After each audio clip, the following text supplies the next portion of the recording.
We're talking today with Ron Virgilio of Conway, South Carolina. The interviewer is James Smither of the Grand Valley State University Veterans History Project.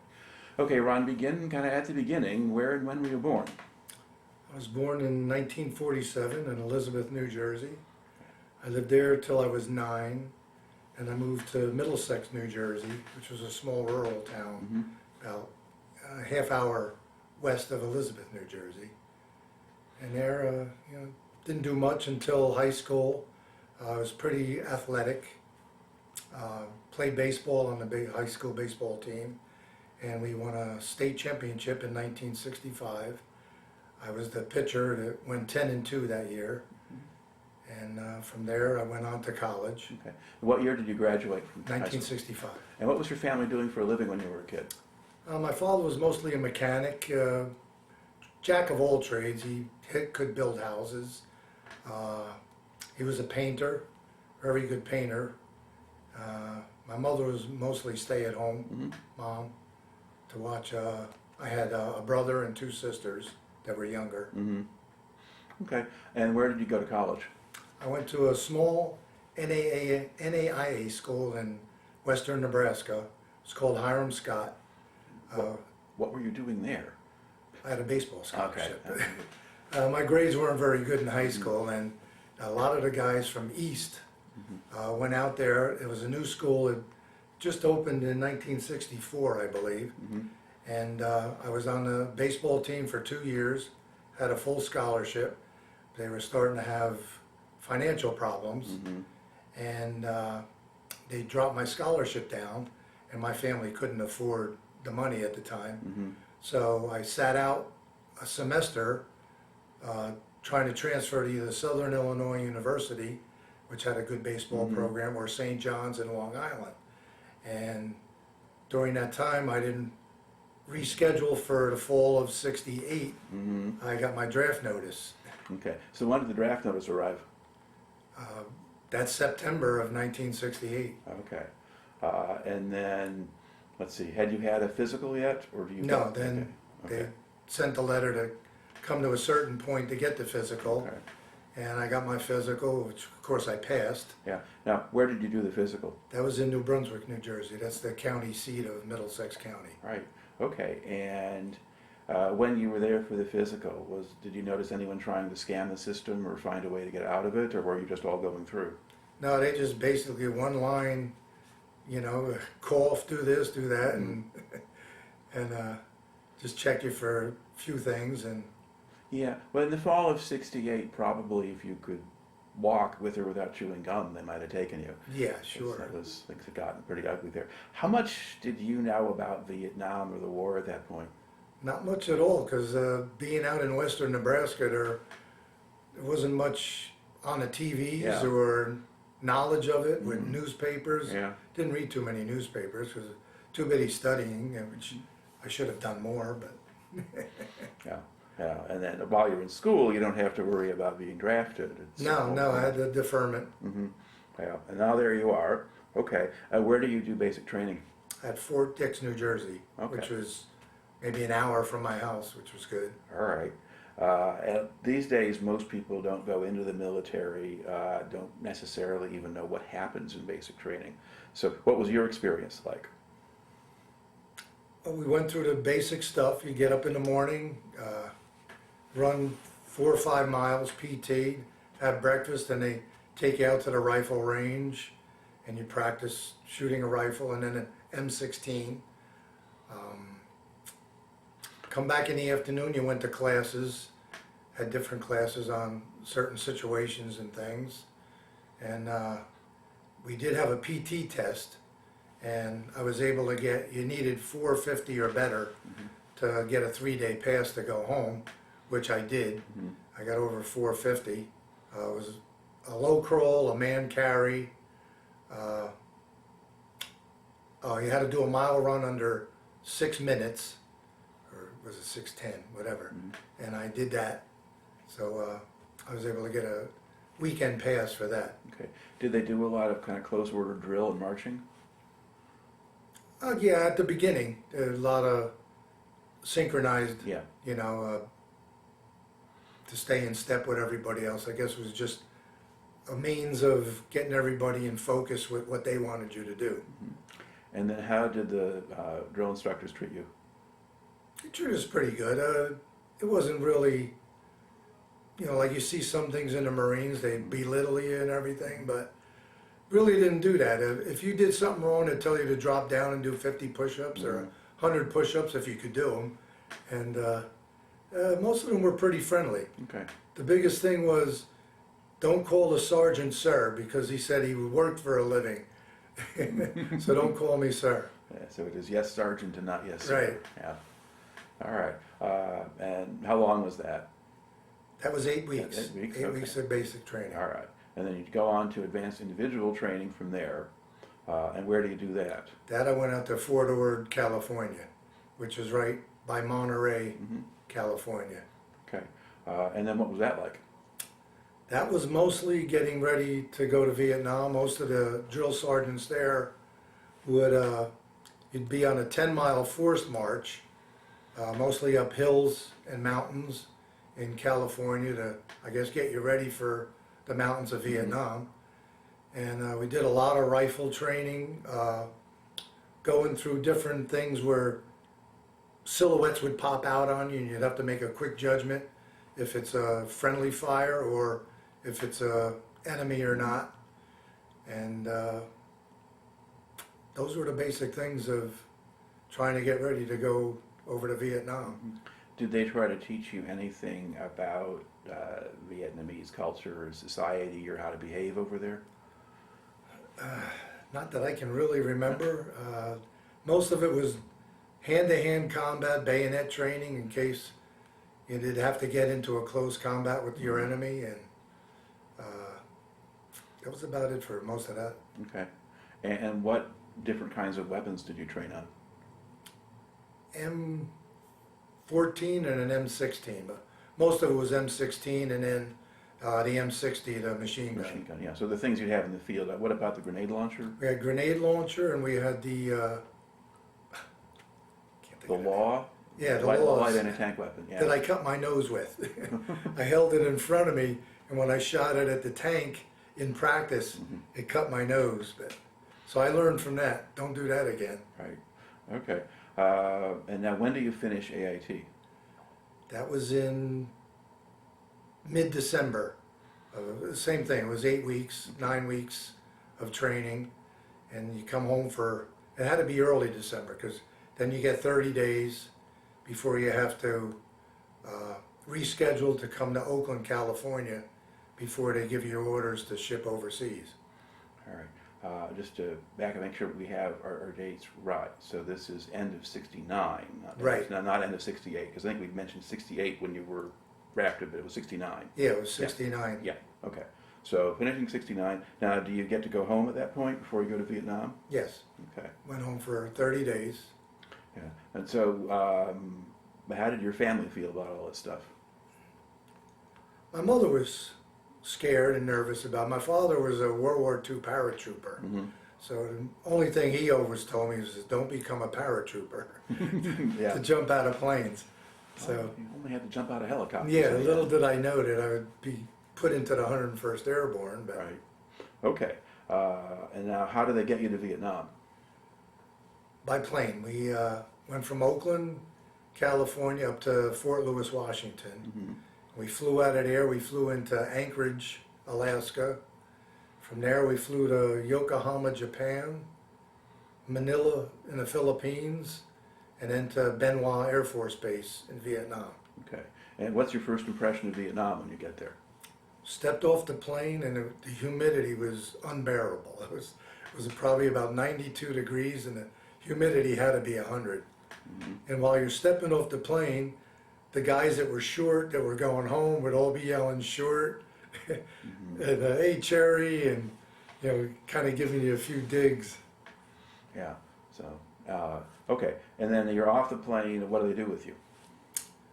They put us in big groups. Could have been, I don't know, 500,000 troops together on a tarmac, and they would assign you to a different division. And originally I was sent down to southern Vietnam with the 25th Infantry. But then they found out my name and everything. They said, no, you don't belong here. So I was sent up north to the 101st Airborne by a cattle truck with a couple other guys, and spent the night by myself before the top sergeant came in and assigned me to a company. You went by truck all the way from... Yeah, all the way from Cu Chi, Okay. South Vietnam, all the way up Highway 1 Okay. So to Phu Bai Way in Camp Evans. okay.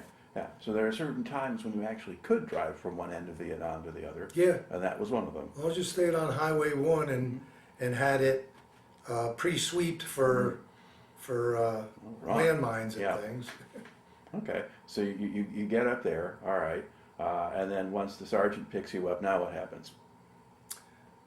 Couple days you would go out to the open perimeter around Camp Evans and you would do guard duty.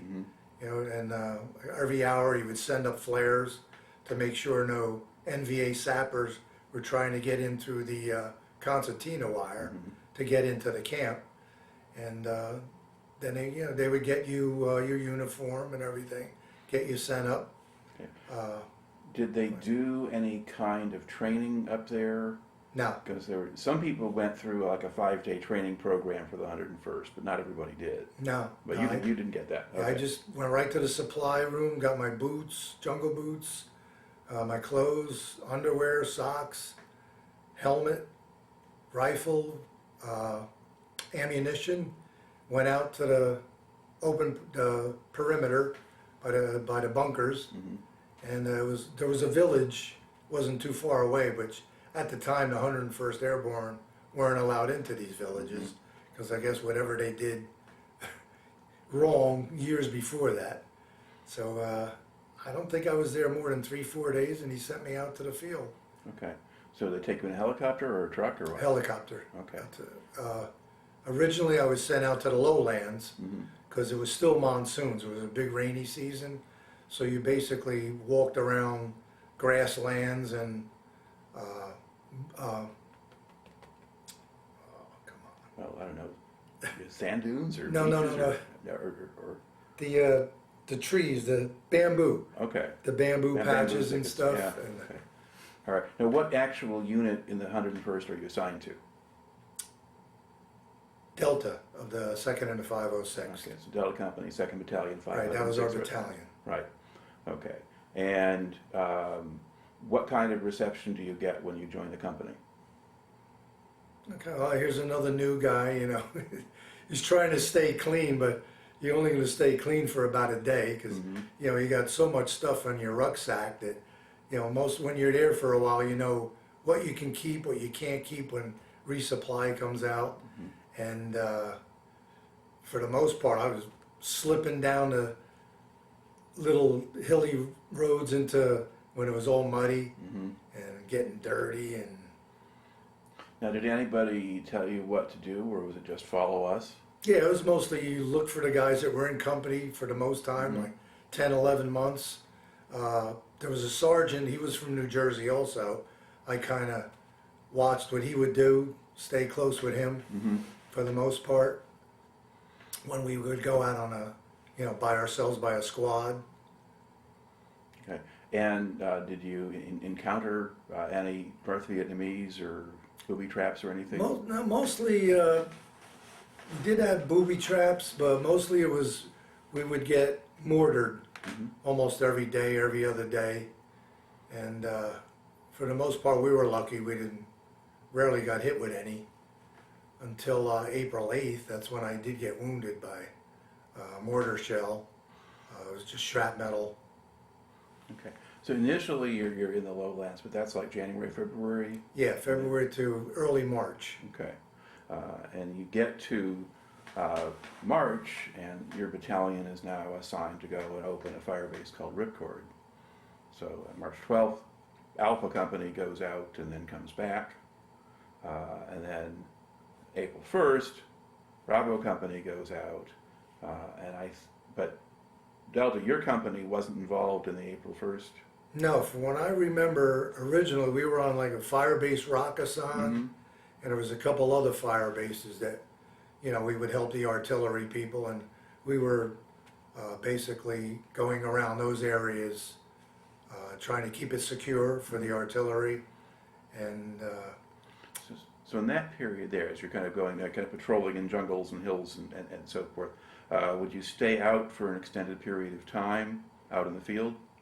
yeah, it was usually about a week or so. Would go up, then somebody else would go around the fire bases, and we would secure. Same thing, almost as back in the base camp. We would be in bunkers and would have concertina wire, and every night one squad would be asked to go out and patrol the area around the fire base, and that squad would come in, and you'd have to have a call sign or something to let them know that it was you coming back in. And next night a different squad would go out from our company. Okay. Now, did you encounter any North Vietnamese in that period? Mostly we saw empty bunkers, and we recovered a lot of weapons that were left behind after shellings, and maybe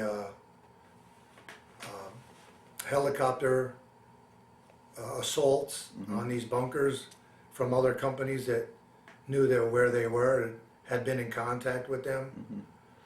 But you're not really having much by way of contact at this point. No, we didn't get that much at that time. Okay. So then what happens then in early April to change that?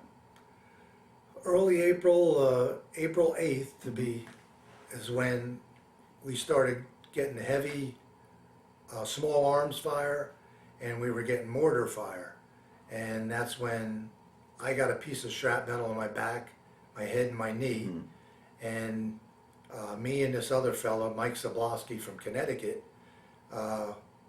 we went out and we were going to be airlifted away by a helicopter from the 326 medevac.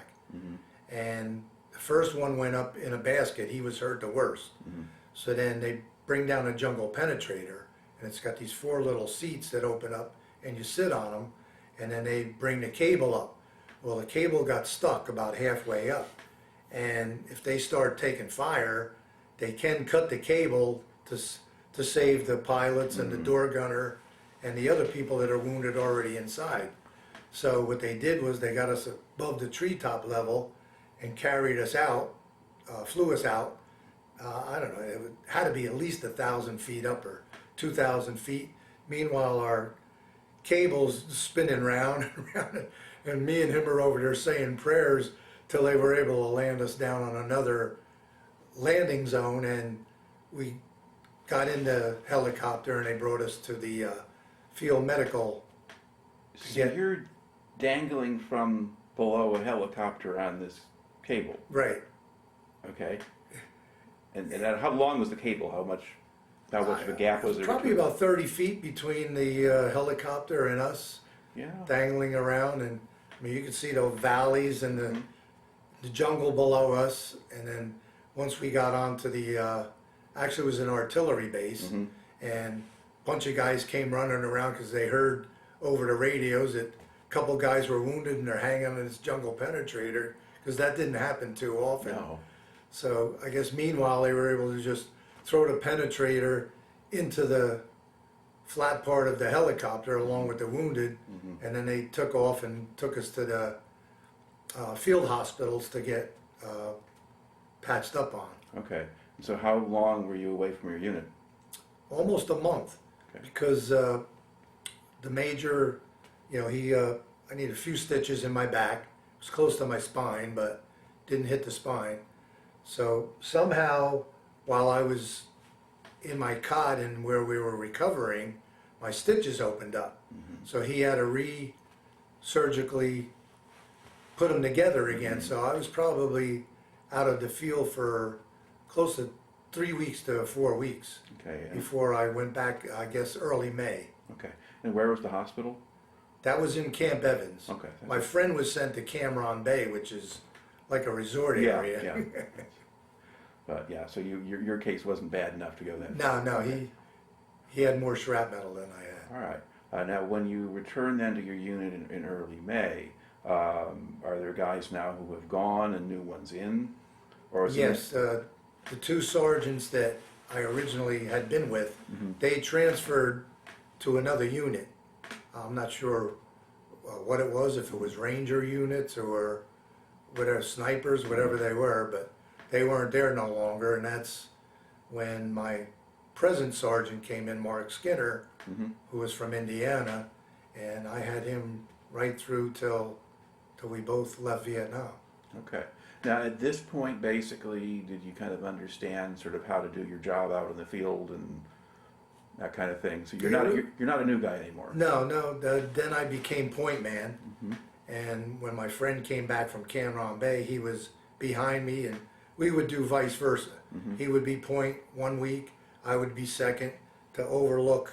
While he was looking for booby traps, walking down the trail, I would look ahead to see if we could spot any kind of goings on that they might be trying to ambush us. Okay. Did you volunteer to do point? Or did you just rotate it? They asked if you want to do it, and I said I wouldn't mind being point. I was one of the older ones. I was actually 21 at the time, where most of the guys were right out of high school, because I had 2 years of college. Yeah. So I was 21 at the time, and I felt I had a little more knowledge and awareness of what to look for. All right. So once you get back, I mean, do you start now to have more contact with the North Vietnamese, or is it still quiet? Yeah, no, it was almost daily. They were just about everywhere. What we found out, it was an entire regiment or an entire division of the NVA, which, we were only a company. Most of our battalion was spread out, and even that is only 250 guys maybe, as opposed to 1,000 to 1,500 NVA. Yeah.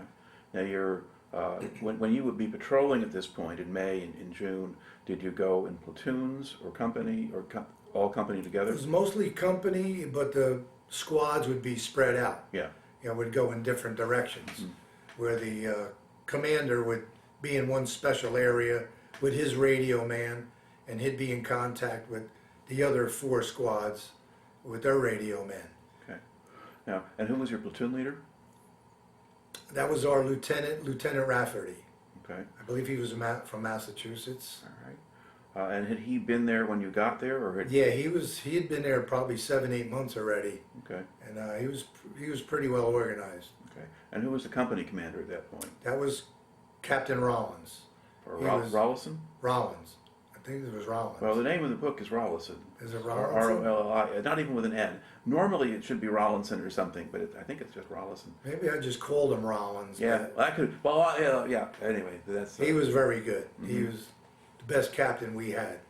Not to be against the others, but he was right out of Georgia, I believe, and I think his whole family was in the military, and he was, not to be gung ho or anything, but he was up on everything. All right. So, and now before things start to get really hot on the Ripcord Firebase, because did you spend time on Ripcord as base security? Not until probably June. Okay. We were still basically walking the jungles, going through rivers. I actually needed a machete at one point because they wanted to keep us off the main trails, because they said there's a lot of ambushes going on. Yeah. And we had to chop our way through jungle just to get to a river to cross the other side, to try and stay away from contact. Right. Okay. And now, was your unit taking losses at this point? Not too many. Our company, I think we lost 6 men the entire year. Whether we were fortunate, pretty good, just lucky, they seemed to concentrate on one company because they knew that, when they messed up that company's infrastructure, they'd be bringing in new guys that didn't know what was going on, and they would just constantly keep hitting them. Yeah, there were certain companies in that area, your battalion and others, that had some of that. Okay, so I guess when you're out there and you're patrolling in the jungle in this period of time, and you're out there for a week or more at a time doing that, what do you do at night? Night we just we sit in like squads, and each guy gets an hour. Usually have a luminous watch, so you can see the time, and just wherever you can camp or put a poncho line or lay down anywhere, because you're usually so tired from humping the field all day long. So you're not really making much of a night defensive position then, or has No, or it depends on where we were and what we saw during the day. Yeah. We would set up claymore mines, or try to set up a hand grenade, tripwire, Mhm. and but for the most part, depending on where we were, we would just go from man to man to man in our squad, and an hour at a time, so the other guy could get some sleep. Okay. So, but each squad is basically on its own. Yeah. Yeah. All right. And then, would you get probed at all by the North Vietnamese, or were they leaving you alone in that period? We never did, not until we got closer to Ripcord. You know, then you had to really be aware every night. Everybody set out claymore mines then, and they would set up, they would shoot out mortars at night, and fortunately, I mean, we had to dig foxholes wherever we went to set up for the night. I mean, they knew where we were, so you know, once they would zero in with their mortars on where we were, you just had to hope none hit you directly. Now, did you stay in different places each night? Yeah, we would go up and down mountains, probably mile to 2 miles every day, and set up at a different area, depending on if we made contact that day, got into a firefight. All right. Now, once we get down to, I guess there is at some point, like in June, the battalion has a stand down, like they all go back to Camp Evans. Do you Yeah. recall that? Mm-hmm. Now, what do you remember about that? Well, that was before, though, when we had to go out to rescue Alpha. Yes, it is. Yeah, it's actually, that was still in June. That was before. Things get really hot in July. So that earlier there, in that stand down in June. Well, we probably went to Eagle Beach right after that. We went on a cattle truck, the whole company. We went to Eagle Beach. We usually had somebody would come in. They'd either be a Philippine group or an American group from the USO, and you know, depending on your likes, if you would like them. I preferred to shoot baskets and play basketball or go swimming at Eagle Beach, and most of the guys hung around and did some talking during the night, passed around some cigarettes, which Of varying kinds, maybe. They really didn't do nothing for me. I wasn't a smoker to begin with, so. All right. And you mentioned in June you spent some time up on Ripcord itself? Right. Okay. And what was that like? Getting mortared probably daily. I mean, all I can remember is running into the biggest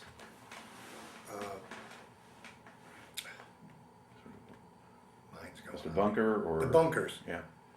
Just going in there and hoping that it didn't the direct hit. Yeah. Now, was that June or was that July? That was still June. Okay. We were getting You were still getting mortared then? 'Cause mortared almost every day. You just hear thump, thump, the thump, you know, and then our artillery would shoot back at them, and maybe after a half hour or so it would stop. They figure, you know, they messed with us enough. All of it mainly was Just harassment at that yeah, point? harassment is Yeah, all it okay. was. So it's not the kind of intense bombardment they got later? Right. Yeah, okay. All right. And so about how long were you up there? I'd say 2 to 3 weeks. Okay. All right. And then you go off the hill again, and now it's just back and going through the jungle and patrolling again? Going all around Ripcord and securing the area. Again, we saw limited action, basically. There was one firefight. We had the new captain in, and they did ambush us on an LZ. I don't know what it was or how close we were to Ripcord, and couple guys got wounded there, and we did call in an airstrike, and the Phantom jets came in and did I ran down the hill. That was the first thing I thought of, was going down the other side from the opposite of where we were being ambushed. And I looked back at me, and my captain followed me, because at that time I had about 8 months in country. He goes, I just followed the man with the most time in country and see where he was going. But now that would have been after the abandonment of Ripcord? No, that when did Rawlinson leave? Before the evacuation? I believe he was still there, yeah. Okay, yeah, that one. All right. So now back earlier in July, July 7th, you're at a place called Hill 1000. Right. And there was kind of an abortive action there. Do you remember anything about that? Because I think 1 or 2 men got killed that day. That I don't remember much of. I don't know if it was artillery men got killed, or No, they were some of our people. Men of your company, yeah. Yeah. A couple of them got killed, and they were left behind. July 8th, Colonel Lucas, the battalion commander, orders your company to go back up the side of the hill again, and sends Charlie Company around to the other side of the hill to attack from the other side. And do you recall any of that? Not to my knowledge, Okay. no. I don't know if my squad was already out in the jungle somewhere. And Well, you're at. I mean, Hill 1000 is just a couple of clicks from Ripcord. right, it Pretty wasn't close. far from there. And it dominates and it kind of overlooks Ripcord. That was a place from which they fired mortars and machine guns and things. So you're supposed to be going up there to try to silence that. And it's a controversial point in the campaign, because it was supposed to be 2 companies attacking together, and all 3 platoons of your company were supposed to be going up on one side of the hill, and Charlie was on the other side. And they got into a lot of trouble, and they had to pull out, and they came back and wondered where the heck you guys were. And I've had different stories from different people in your company, but you don't really, nothing about that really sticks with you at The all. only part I remember is we were going up a hill, and we were being pinned down by machine guns from above us. That would probably be it. And I know one of their men got shot right through the head might have been Bravo or Charlie. Yeah. And he was killed. And we were basically just flat to the ground, and then we were ordered back down that hill. Right, okay. Yeah, that's it. Now, when you're trying to go up one of these hills, I mean, were there only certain paths you could take to make your way up? You couldn't just go up anywhere? It was mostly almost no vegetation at all on Hill 1000. Yeah. From what I remember, at Hill Ripcord, there was a lot of giant rocks as tall as this ceiling here and stuff. From Hill 1000 was basically bare. It had already been, either napalmed or just... Yeah, it's just bare, or you had knocked over trees. Yeah, we or knocked things. it out with C4 and stuff, and blown it up. So basically, once you get beyond where there is any cover, then you're pinned down. Right. There's just no way to get up from Yeah, it. there was no trees or anything. So we just stayed as low to the ground as we could. And I guess it was Charlie Company that was going up to the right of me anyway. And that's when one of them got hit by sniper fire. One got hit, and then a medic, a brand new medic, ran out and got himself killed. And then they had to crawl out there and pull those things back, and eventually they come back. But yeah, so that was kind of a mess. And then after that, they try sending another battalion in, and that doesn't work either. And eventually they give up. But so for you, this is just sort of a side of the hill you're trying to go up, and it doesn't work, and you come back. Yeah, we never did get to the top that I remember. Yeah. All right. And now is it back to just patrolling the jungle again? Yes. Okay. All right. And things get... Now, do you remember when the Chinook helicopter crashed on top of Ripcord? Because that's July 18th. Did you see or hear that? I didn't see it, no. Okay. That would depend on where you were at the time. Now, at this point, so between July 8th, which was Hill 1000, and then July 22nd, when you're sent out to help get D1506 out, did you go back to a fire base at some point, or are you just out in the field? Yeah, we were on the fire base, but we were down below it, and that's when day after day, they were ordering us back up the hill. It had to be 6-7 days in a row, that we went up, couldn't get to the top because we had they were so trenched in with different bunkers and rocks and everything, and the NVA was set up very well, and we just couldn't penetrate them. Yeah. And then as we would go back down the hill, they would shoot RPGs at us, and I believe one guy was missing from that group that we never found. So I guess he was just declared missing in action. Yeah, a lot of that's probably still toward the beginning when you're trying to get uphill 1,000, but they pull you away from 1,000 at some point, and then you're out in the field for all. But did you just have the sense that there were just more and more bad guys out there? Yes, it was. I mean, we were getting hit from all sides. The mortar fire was becoming more intense. More ambushes.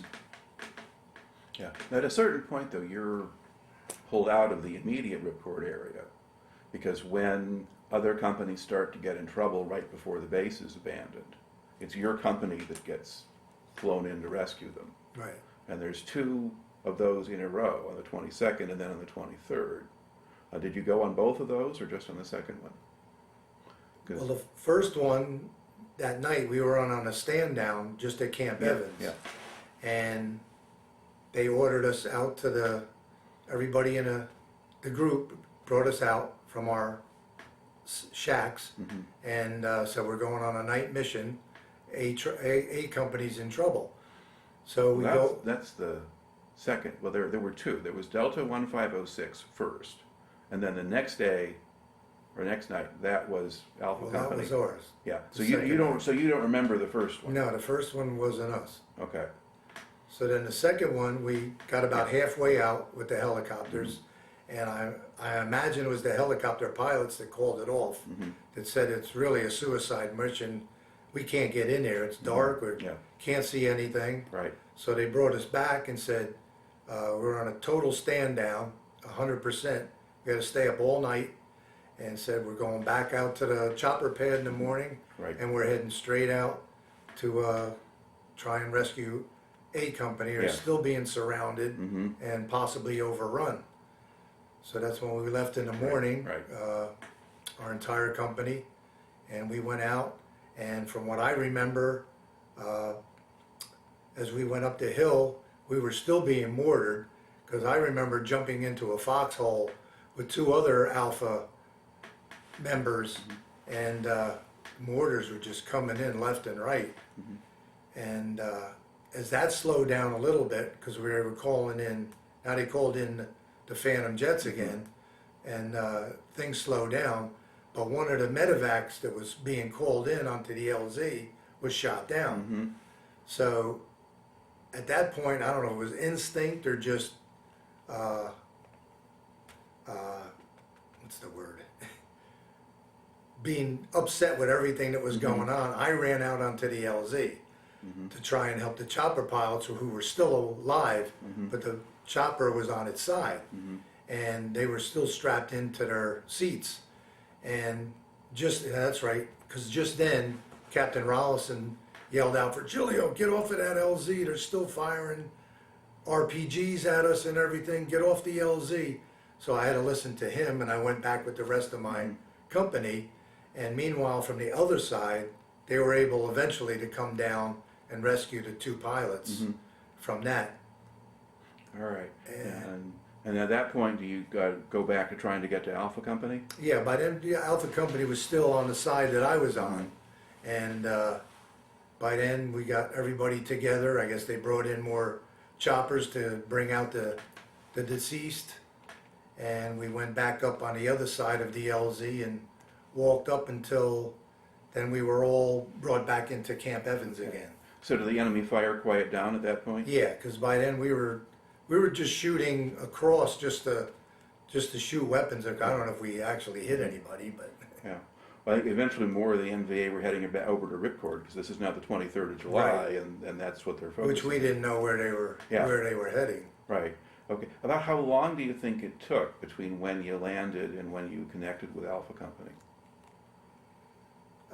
Could have been more than an hour to get from Camp Evans out to where they were. Yeah. by Ripcord. Okay.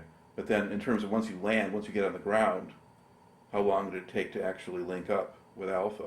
You think that was just a few minutes? Or? Yeah, that was only probably 20, 30 minutes to where we landed to get over by where they were at. Right, okay. It was just shocking to see 12 to 14 Americans piled up that were killed already. Yeah, and they had much of the rest of that company was wounded. Right, most of them were wounded, which I didn't know at the time. You know, with Frank Marshall being one of them, he had been wounded pretty badly. Yeah, And there weren't many left left of them to fight. Yeah, and they only had one medic left. So. Right. Yeah. Okay. So you get them, all of them out. All right. Now you get back to Evans, and at that point, do you find out they're abandoning Ripcord, or? No, at that point, I still didn't know that they were bringing in the B-52s to level it. Yeah. But were you aware that other people were now coming back from Ripcord, or the men were pulled off of it? Right. Yeah. And most of them were sent to hospitals, various places that were wounded, because we didn't have anybody wounded that I know of from my company when we went out to rescue them. Right. Okay. Now, once all of that's done, do you just stay at Camp Evans for a while, or what happens? Just 1 or 2 days, and we're right back out into the mountains again, in the jungle. All right. Now, at this point, was there less contact than there had been before? Yes. Once, I guess, whatever the NVA objective was, there was less for us until, like I said, when we were ambushed that time in maybe early November, late October. Okay. Yeah, and you were starting to talk about that, and you said that your new company commander followed you. Right. Because he thought you might know what you were doing. What came of that from there? What happened after he follows you? After that, we might have been in the field for another week or so, and we were getting a resupply. I guess it was mid-November, and the choppers were coming out to resupply us. And he looked at me, he goes, "You want to be a sergeant and lead a squad?" I said, "I really don't want that responsibility. You know, I have almost 11 months in country now." So he says, "I'll tell you what, next chopper that you can get on that goes back to the camp, you get on it. You're done in the fighting out here." So I said, "I'll be glad to get on that first chopper back." It was just to see those mountains behind me and going back into the lowland, knowing that the fighting was over for me. Okay. But when I got back, the top sergeant wanted to know why I was back so soon with 3-4 more weeks in country. And I told him, I said, "The captain sent me back." So that's when they put me back by the bunkers and everything, and the concertina wire, and just guarding the perimeter of Camp Evans until I was ready to go home. Okay. And so how was life at Camp Evans different from life in the field? Oh, much different. You either went to the PX and shopped in the PX, or went to get a haircut from the Vietnamese who almost gave you buzz cuts, almost like when you first got in the Army. Not very good haircuts, man. All right. And so how did you spend your time? Well, when you were not on bunker duty, what else did you do? That was mostly it. Play basketball, go to movies at night.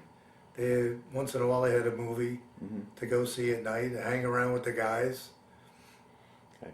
Now, there's assorted stereotypes about Vietnam, and especially your areas and some of the camps in Vietnam. And one of them is there's a lot of drug use going on.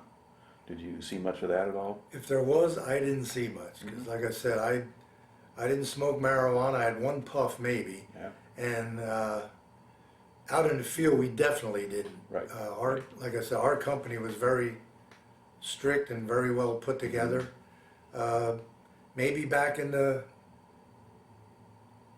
camp, there could have been some drug use going on. But it was just not something that was getting your attention. No, I didn't see it. All right. Another stereotype also is racial tensions. You get stories of gangs of black guys going around and pushing people around in the mess halls or otherwise making trouble. No, we had probably 2 or 3 in our company, and there was none of that going on. You know, I mean, mostly the blacks hung around with the blacks. They would go to the basketball courts or whatever else they were doing, but for the most part, the blacks and whites got together real well.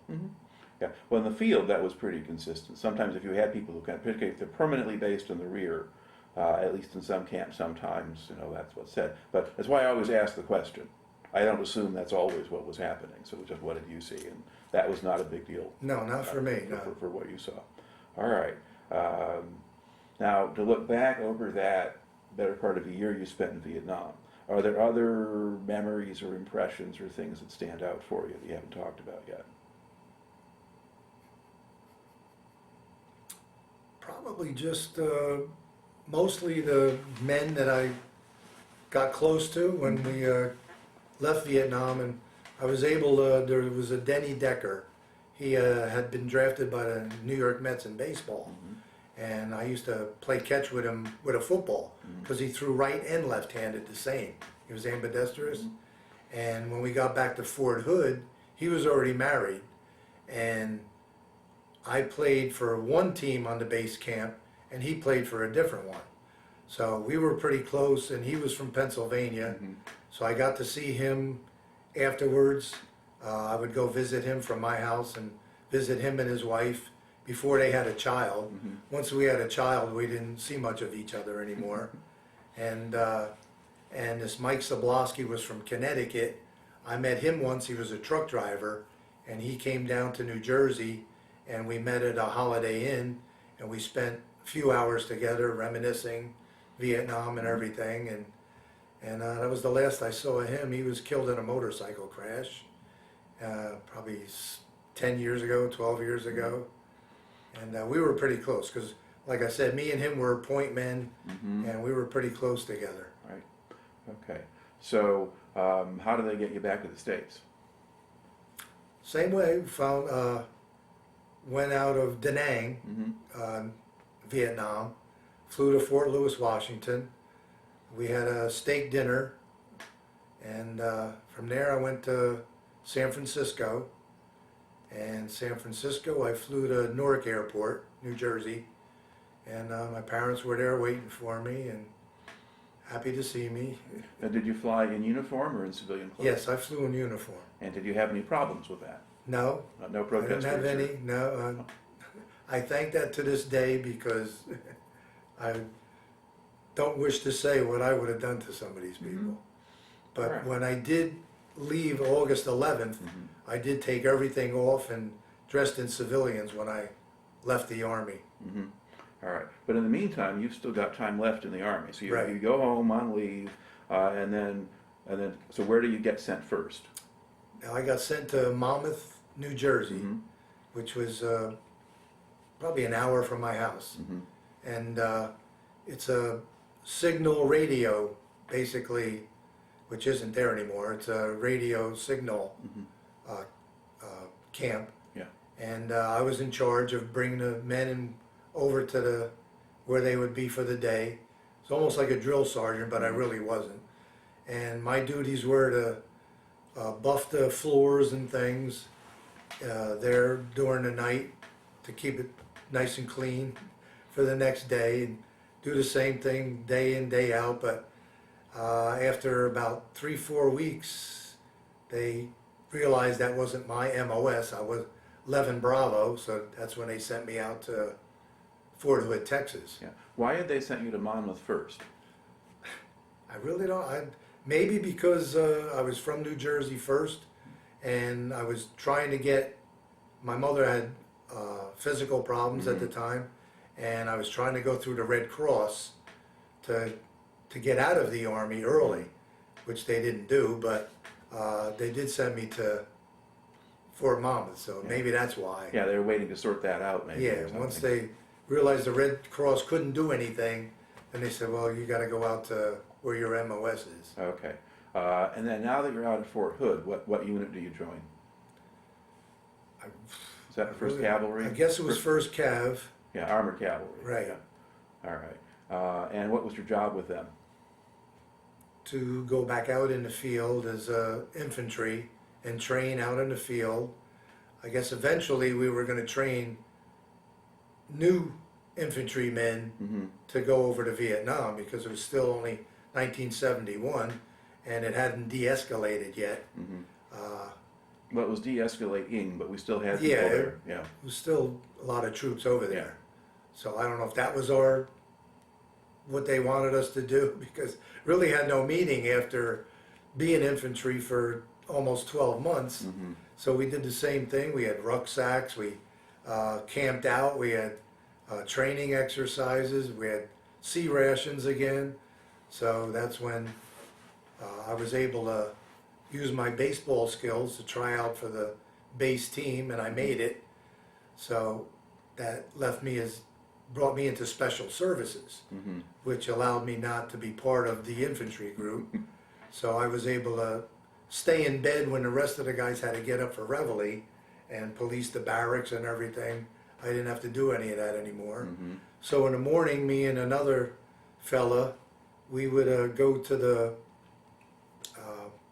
mess hall, and they had a pool room. We would just shoot pool around till maybe 11 o'clock. Then we had baseball practice in the afternoon for an hour, hour and a half, and get ready for the ball games at night. Mm-hmm. That was basically all I did till August. All right. And now when you get out, this time you said you just put on the civilian clothes and left. Okay. When you got back home, what did you do after you're out of the Army? Collected unemployment for a couple months till my father was ready to choke me and said, get out and get a job. And I was able, a big sporting goods store in New Jersey. They had firearms, archery, fishing equipment. Mm-hmm. So my father had worked for them on and off, just part-time. Mm-hmm. So a person that had graduated high school in Elizabeth, New Jersey, knew the name, so he hired me, Mm-hmm. and that's where I worked for, I guess, about 6 months. But I wasn't really that good with the knowledge of firearms, Yeah. you know, like shotguns and how to make bullets and everything with powder and those things, because they also had a firing range there. And it was a good job, but then after that, I was fortunate enough that a cousin of my wife was in financial, and he said a second shift is going to open up at General Motors in Linden, New Jersey, and I was hired on in the second shift, just on the regular inspection line as in General Motors. Okay, so you're quality control rather than assembling things? Right. Yeah. Okay. And did you stay with GM? Yeah, I stayed there for almost 30 years. Okay. Till I ready to close in 2006, and I was able to, even though I didn't have a full 30, I was able to get my pension, and they offered $25,000 in cash to go out, which I took because then I was able to pay off my mortgage in full. And I said, well, what I'm going to lose in pension for maybe a couple hundred a month, I'll gain by not paying a $900 mortgage. Yeah. So that works out for you. All right. Now, when you look back at the time that you spent in the service, how do you think that affected you, or what did you take out of it? Looking back now, it had a good effect on me as far as really growing up to be a more sensible person, more patriotic, I would guess you would say. I did have some problems with PTSD, which I'm sure most infantry got, or anybody. But unlike World War II or Korea, they just figured they had shell shock, and they didn't get any money or any training or anything for what they went through, and they went through it a lot longer. Some of them. Yeah, they went through 4 to 6 years of war. Where Most of them didn't. Most of the World War II vets were in combat a year or less, but some of them were in from early 42 on, and so you had some guys who went through a whole lot. But anyway, now did you? So there's support available now, but when you first came out of the Army, they just send you on your way, right? Right. I didn't join any groups or anything. Then finally, I joined a disabled veterans group in Elizabeth, New Jersey, and through them I was able to go see counseling and the people that are head of the disabled veterans at the Veterans Affairs units, and I was able to get a percentage out of that. And then another person that was in the disabled veterans started up a Purple Heart group. So then I joined the Purple Heart organization lifetime also, and through that I was able to see their service officer and got more benefits from that. And I just left it at that till I moved down to South Carolina. South Carolina, there was a Navy veteran across from the pond that we live on, and he says, "Oh, you're Purple Heart, you can do better than that, than 20%. Go see this person and that person." So through that, I went to see different people, and we kept going to see the committees, and they voted on it. And basically, I kept seeing psychiatrists and told them about the anger I had with people that drive too close to the car, that like to ride right on your bumper. And I would get out of a car and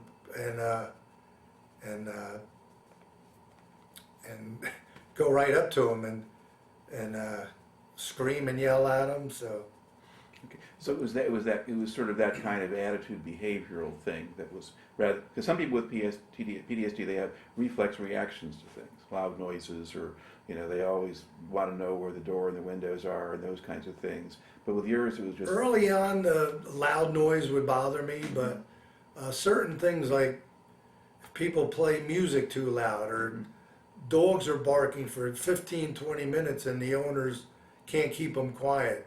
Simple little things like that would have bothered me. But I do see a woman now once a month, and we go through all of and she sees groups, but I really don't want to get involved with a group, because then you'll be hearing all of the problems that they have all over again, and I really don't want to go through that. So I just sit with her for an hour each month, and we talk over things. I ask her, she's actually a paratrooper. She jumped at Fort Bragg in North Carolina. I said, "Well, you're better than me, because I won't jump out of an airplane." Right. Okay, so you're getting some decent support and reasonably well on track at this point. Right. Yeah. All right. Well, the whole thing makes for a pretty good story, so thank you very much for taking the time to share it today. Thank you.